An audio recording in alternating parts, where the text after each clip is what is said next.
I always remember my first pay note when I first started the steelworks. £3.6 and 4pence halfpenny for 5.5 days' work. I've still got mine, Joe.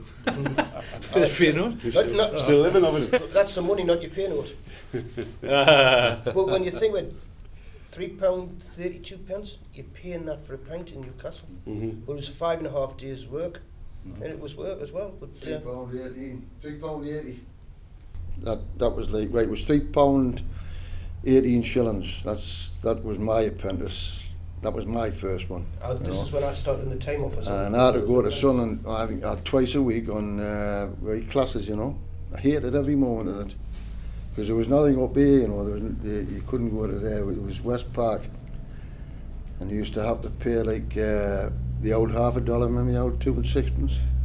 Twice a week. That was like $1 out of it.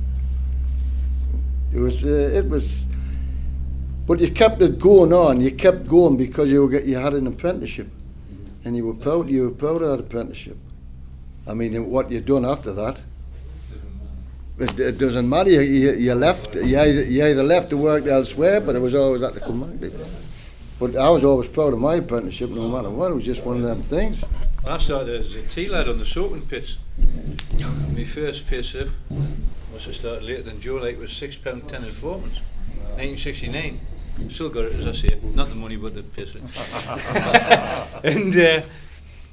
And I think I dropped, well, it would be about 25% of my pay. I went down to about £4.50 when I went into my apprenticeship, you know.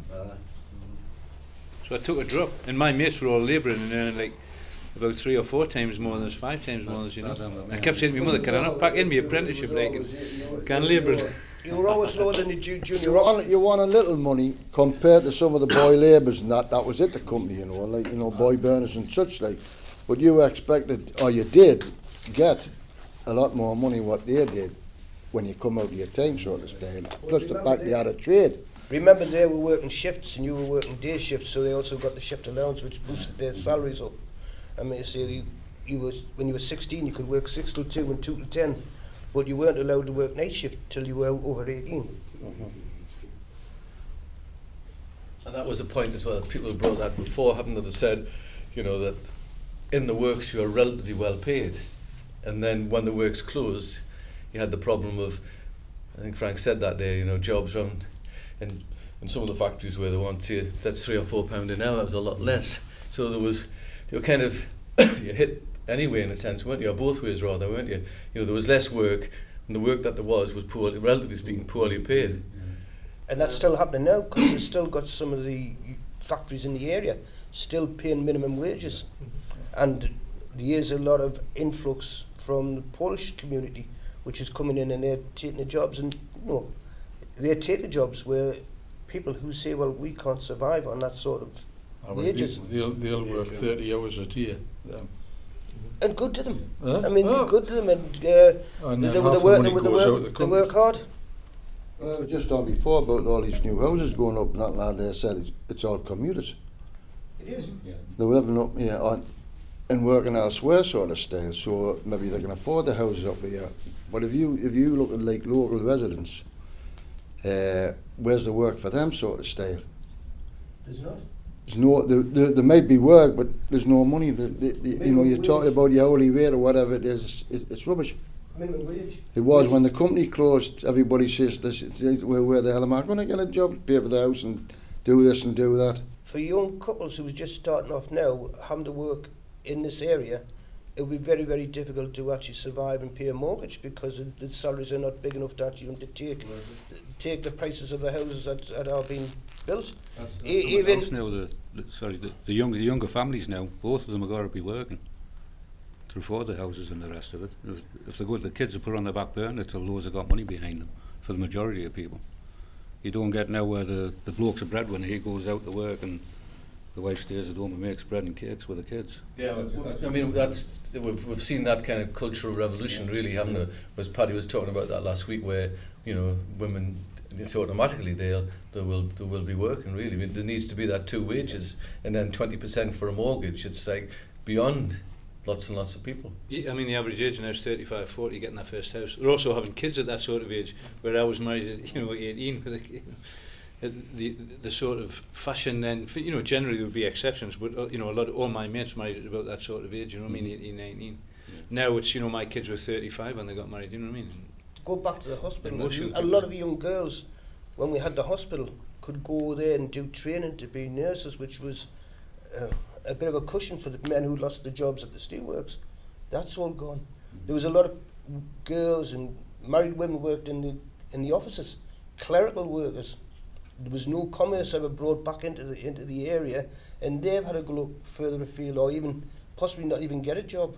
You know, there was a lot of people who were displaced outside the steelworks, who were like service industries, providing materials and equipment to the steelworks.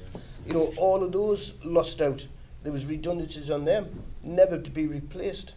And there was just not in the concert area, far field from Newcastle, companies coming in from Newcastle, coming in from Chesley Street, coming in from other parts of the country to supply materials and equipment. They have all had to hit the impact of the steelworks closing, and it drove the local economy down.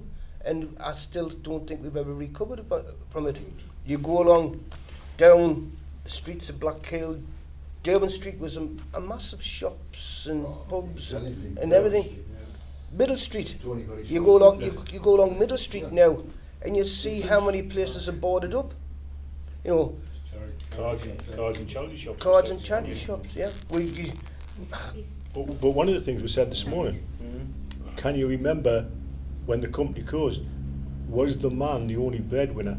And when the company closed, did the wives and daughters and girlfriends have to find a job to either replace the man's wage or to supplement it? They had no choice, they had to. Yeah, because there wasn't, I mean, the main, we're saying a high percentage of people that cut steelworks were male workers, weren't they? In the high paid jobs.